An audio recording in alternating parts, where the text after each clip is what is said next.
get out your feelings and get in your bag. That is the vibe of the new moon of July 2026. So we have a super new moon coming up in Cancer. Shout out to the beeps. I don't even know if y'all can hear that, but the beeps is beeping in the background. That was my oven. And we're going to take everything that happens during your reading as a sign of things happening in your reading. So, red alert, wake your ass up, pay attention. That is the energy that's coming in for the new moon. The new moon in Cancer is going to challenge us to see ourselves in a realistic manner and how we're showing up in the dynamics that play in our different relationships. So that looks like our relationship with people, in our family, people in our personal lives, people in our work sectors.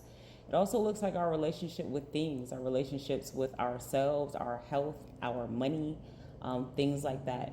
And so the big message is to get out of your feelings and get on with whatever you got to get on to. 111 on the clock.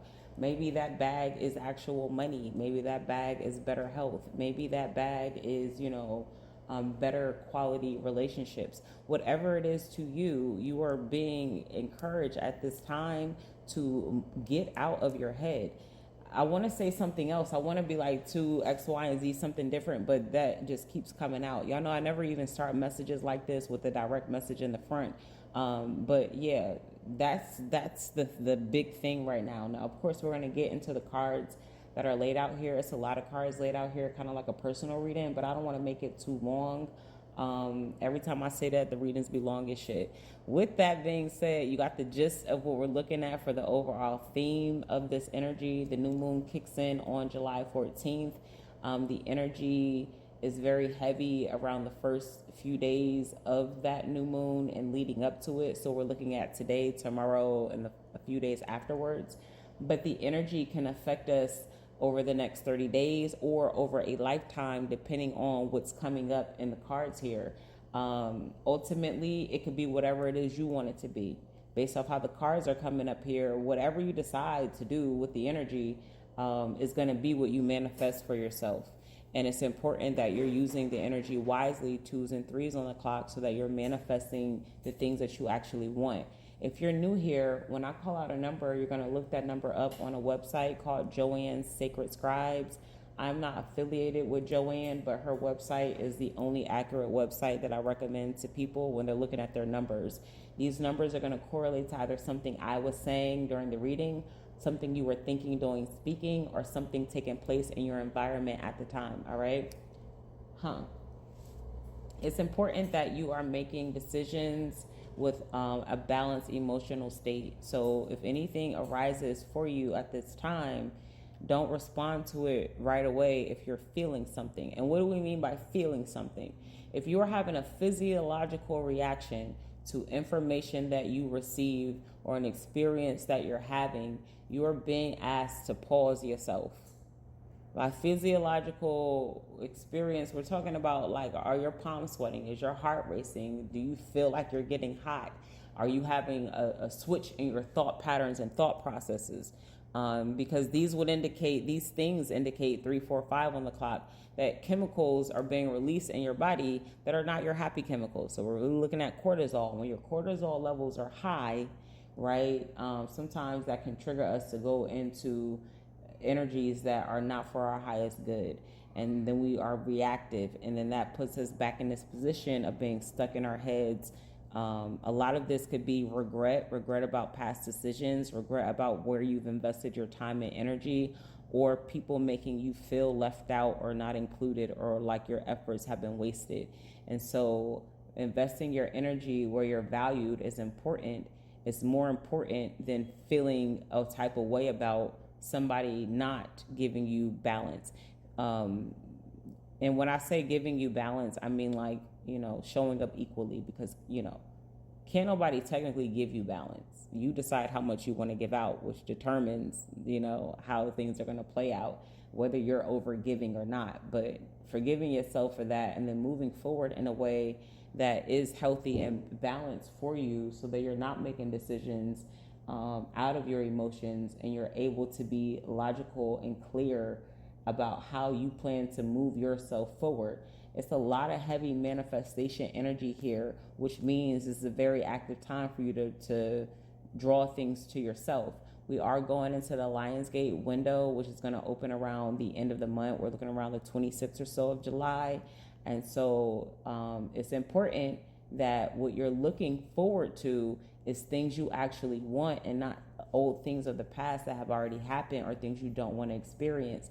There is a duality here. There's energy of sadness, heartache, depression, being left out. And then there's also the energy of success, balance, healing, victory, action, excitement, goals being achieved, putting in the effort to have those goals achieved, working with people in a healthy, balanced manner and dynamic.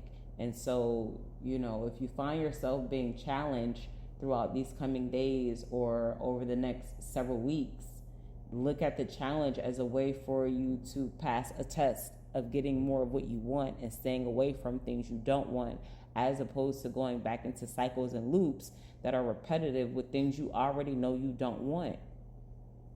For example, it's Mercury retrograde, right? So things could be coming back from the past. If people you dealt with in relationships show back up from the past, are you going to settle for whatever they bringing you and lean into that? You feel what I'm saying? Or are you going to ensure that whatever is being brought to you aligns with what you want and say no to whatever is not it, right? You got 4 people come back from the past.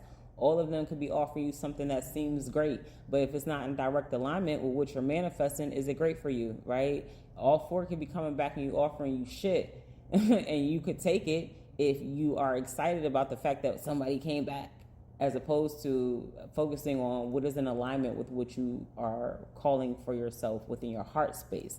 Not necessarily your mind and your actions, but really within your heart. And it's important that you're doing head over heart at this time, because you could be using your logic to pull yourself away from what it is your heart is trying to bring forth to you.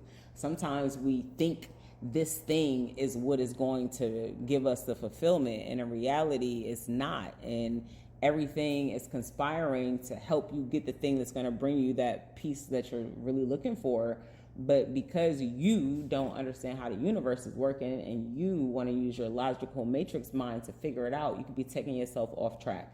So it's important that you're not going back into things that were burdensome for you, even if it's not just love and relationship. It could be work, right? Make sure you're not going back into a position where you're overworked and underpaid. That's very important. Make sure you're not making contracts with people that don't benefit you in the long run. Like, say you are signing a deal with somebody, you want to make sure you get paid on the front end and the back end. You feel what I'm saying? Like, that's very important, so that later on when the deal is up and the contract's over on the front end, you still have some sort of security on the back end. You don't want to take a position just because it has a great title, but the pay doesn't match what the title is. So go ahead and apply for that position, but also be willing to negotiate your worth. Like, there's a level of standard that you need to be setting and moving in order for you to have what you want. Otherwise, you're going to always feel like you're not getting what you deserve. You're going to have to boss up. It's time to boss up. It's boss up season, okay? It is boss up season. 8s and 4s on the clock. And you can do this. I know you can do this. I believe in you. Do you believe in you becomes the question. If you need a little extra oomph behind it, if you need some more clarity, support, encouragement, clear direction on exactly how to do this, then I highly recommend booking a one-on-one session with me. You can book sessions on my website, oracleoya.com. Sending you all lots of love and enjoy the new moon. Peace.